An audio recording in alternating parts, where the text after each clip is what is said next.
Hello, everyone. Welcome back. We're another episode for Star Wars Unlimited with the South Bay Syndicate. Today, we're going to do a special one. We're going to talk about Secrets of Power pre-release, and we're going to show live opening from a couple days ago where we recorded my pre-release open, and then talk about how we built the deck, what we ended up doing at the pre-release, and just thoughts on the next pre-releases as people go into them, and what you can think about with how to construct it and be competitive with Secrets of Power. I think with any pre-release, you know the two set leaders you're going to get, so you have those in mind. And then as you're building out your deck, what you're really thinking about is which aspects am I getting, what kind of curve does it look like, do I have any bombs at the end, how does it complement the leaders I'm pulling, and then really deciding kind of the best way forward with that combination. And so as we go into our video, we'll talk more about what we're seeing. We're just getting set up here. We're at Lost Planet in Torrance. Highly recommend if you're local to the Los Angeles or South Bay area, check out the store. A great community, great ownership, and just a really fun place to play. So we're getting ready for our pre-release here. Excited that I think the new set has a lot of interesting cards, and understanding how the mechanics can work together and what you can build based on what you pull in here is always exciting and different each time. How I like to lay out my pre-release is aspects, no aspect, then aspect with no villain or hero, then villain, and kind of see what I get for each and where the cards are building up. And then on top of that, where is my spread so that I can curve, make sure I have enough 2-drops into 3. How does it complement my leader ability? Upgrades, if I can get them, are always great. And then any removal. This set has a lot less removal, so it'll be a little bit different. Right away, we have Dedra. I think that gives us a leader we know we can build around if we get the right cards. An easy one to use. You have to think about your curve with Dedra specifically. How are you going to be able to utilize her ability while not decking yourself out with only a 30-card deck? And we'll talk more about that as it goes on. You can see I'm just kind of spreading the cards out here. A lot of neutral aspect. One of our bigger cards to start, and I'll say, and then a removal in blue, so those are good things. Grievous can be powerful. And then we got a great 2-drop at the top right, the 2/4 villain blue. If you get a bunch of those, I think it can really help you out there. No specific hero aspect cards outside of the neutral ones to the right in that first pack. And then we pull C-3PO here. Probably not a great leader for pre-release. Not a lot of power. Could be interesting to see what you can get out of the ability, but you can see right now much more on the villain side through this pack and a half. Some great 2-drops. And there you see a neutral 2-drop with the Sith villain. That 3/3 for 2 on the green villain side, one of the best ones in the game. And then we got a big ship there, that 6/7, that can capture a unit if you disclose. So already seeing blue show up with some bigger pieces with Nala in the first pack, and then the big ship. And then one Bail Organa is our first hero aspect card with Cunning. We get a second C-3PO. Not what you want to see. You definitely want to see more variety. We do see some upgrades on the green side, and then at the top right, our Trooper. So another good blue card. We're now sitting with a decent 2-drop in blue and a 3-drop. We've got a 3-drop ship there. Love to see the plot 3/0 attachment. It can be very powerful. Right now, we're thinking, okay, we only have 2 on aspect hero cards. We got 3PO as our only hero leader. Outside of Padme, we didn't really see any disclosed yet. So Dedra's looking pretty good. We got a great attachment for her that we want to bring out at 3/0. And then we've got some blue and some green. So it kind of gives you some variety there. We pull Bail Organa here. Another not great leader in this format. And so you start to see where the deck is shaping up to villain, because I don't think you can really run Bail or C-3PO. And then with little to no hero, you can see here we have 1 green, 1 red, 1 cunning. It'd be very difficult to run any of those there. We got the attack pod card you pretty much can't use. in this format especially. I don't know if you're going to see a lot of capture, so you can think about sideboard if you need to grab your unit. Even that doesn't do anything, so not really much use in this format, excuse me. So you get this 4/5 for 4 Sentinel when undamaged, another powerful card in limited for this set, as well as the 5-cost plot 4/5 that gives experience token. So you can continue to see villain piling up with value as we have almost no heroism cards through these packs. The space removal is interesting. I think as a sideboard, you could throw it in if you need extra cards. Just depending on how your games play out. We are playing best of 3s here. So we do get a Mon Mothma here. That does open up some opportunities with the aspect piece, but without any real hero cards, I think it does still make it very difficult unless we want to focus on the hero no aspect, which you can see in this pack in particular. We're pulling a few. There's a Kazuda, and then we pulled 2. So this was our hero pack, basically. So we have to look now and see, do we have enough hero to even think about it? There's some 2 and 3 drops in here, a little bit. We do have the 6 costs that heals is pretty great, but as we go through this, we're realizing there's not really enough here to build around. Mothma would have to either go red or cunning, and there's the 1 cunning card, and I just don't think that you can make a lot there. We look through our officials. I think one of the big worries is there's no top end as we go through this, so trying to build a hero deck could be pretty rough. And I do in the end put together a cunning green Mothma deck just as a side, just for fun, to see if I can play around with it. I was able to test it. It definitely did not have enough pop to do anything in that testing, so basically I threw almost all my hero cards in neutral outside of what I picked to play with and made a deck with that just for fun. And you can see from the card pool that heroism was just never going to happen. So right now what I'm doing is going through and deciding, I'm pretty sure it's villain. Do I have enough power and curve and villain to play Dedra? Most likely, because it's really only Dedra or Palp, and we didn't really get a lot of plot, so Palp doesn't make a ton of sense, and it comes out a little later here. We do like a lot of our red neutral. The Guerrera ship can hit hard, plot attachment, and then we got a couple of small ships on 2, so a little bit of a curve there. But we did get the villain 2-drop in green, so we'll look at that in a minute. But on blue, what happens is we've got the 4-cost Sentinel. We've got a card that lets us draw with Disclose. We've got a Space Sentinel, another plot attachment, some removal, and Nala-Se. So decent cards for events and Sentinel and things like that, and you really want to do that. And then you can see we do have the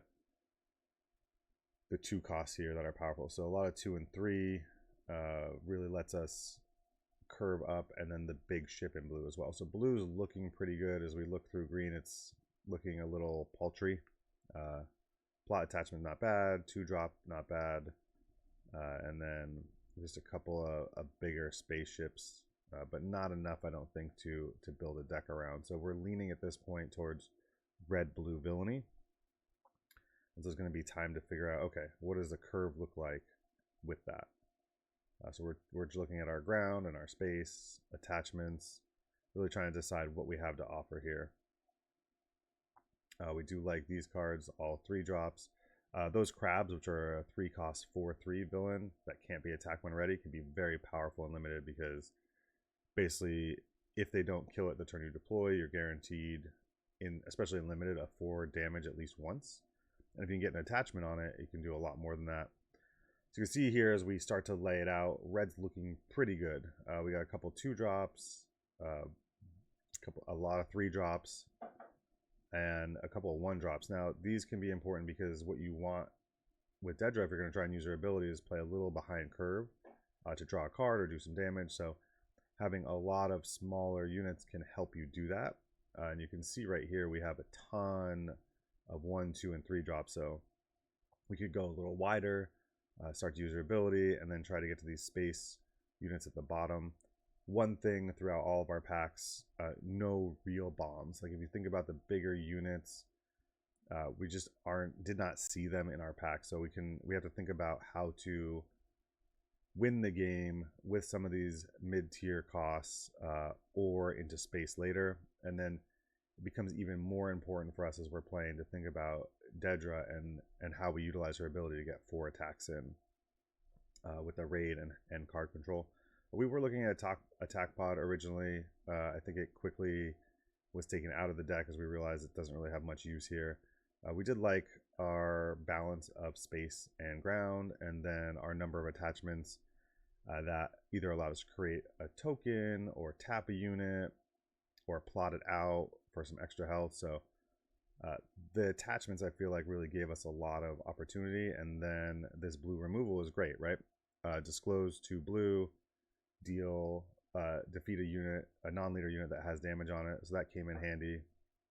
And then we had the 2 costs, deal 2 damage to a non-vehicle, create a token. So a lot of opportunities for added value. We're just checking through green one more time to see if it looks better than what we have in blue, but the more we look at it, I think we feel like blue adds to our red base in a nice way. Even the Nalase can do a lot of extra work by healing up Dedra when needed, or healing up our Sentinel, who only has Sentinel when there's no damage on it. So you could see a world where you get that down, and then Nalase, you take some damage, it loses Sentinel, you heal it back up with a Nalase attack, and it's right back to having Sentinel.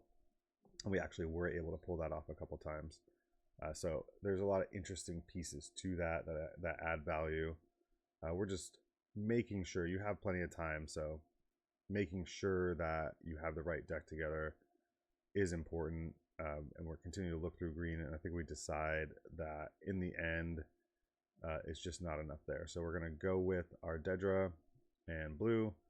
We did not pull a blue base, but in these formats, they provide any base color to you. So I just asked for a blue base, and they were able to give me one. And then we're setting aside all of our other cards, and then we'll start to build out our final deck. We had a lot of fun building this out. I think in this case, it just kind of starts to build itself, right? As we talked about at the beginning of the video, you really have to understand what leaders you have, what your curve looks like, how you complement that leader, and then how you're going to win games. And so as we go through this, it really ended up being villain red blue was the only option. And so then we had to make sure that we had the right amount of cards. They recommend a 30 card base or deck. I usually go a little bit higher. And with Dedra, my thought was I'm going to be drawing some cards, so I want a little bit bigger of a base. I have that green ship there, which I will end up taking out. I've just left it on accident. There we go. And so I think I ended up with about a 35 card deck. And it did come in handy because in one of my games we did get to the end of our decks, and I would have decked out much earlier and lost that game and ended up winning it.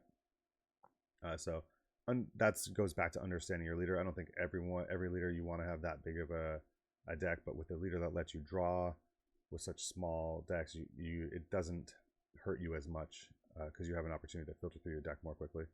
So right now I'm just going through. Now I've decided on my leader and my aspect. I'm looking through to decide, okay, what cards do I want to keep in? What do I think about from the sideboard? And then you can see I get a blue base. And then going through and, okay, let me double check my curve with my attachments, with my events, and then my drops on the ground and in space. And I'm very, very happy here to see a couple of attachments. I think they can be very powerful in the limited format, and then being able to plot them out even adds to it, especially with Dedra's ability. Plotting out that 3-0 can be huge. You can see I'm starting to remove some cards to pare it down a bit. This ship came in handy because what it lets you do is exhaust a unit, and that unit remains exhausted while your ship's in play. And there's no restriction. So a number of times I was able to exhaust leaders or large units that pose a threat that help me win games. Probably won't see as much play in constructed, but in limited I found it to be very powerful. I do recommend, as you get comfortable with Disclose, continue to think about what's in your deck and what's in your hand. I did have a couple of times where I could not use the disclose because I just didn't have the right cards, or playing certain cards that lost disclose set my curve back. So you definitely want to pay attention to that if you're planning to go that route. And overall, I feel like the deck worked well. It had the right curve. It complemented the leader. It was fun to play. And I felt like I was in every game. Having a couple Sentinels was nice. Having this 3-cost 3/4 that gets raid 2 when there's a damage unit complements Dedra well. What you don't see here are any of the key Dedra cards, right? I did not have the Cyril, I did not have other Disclose or other cards like that.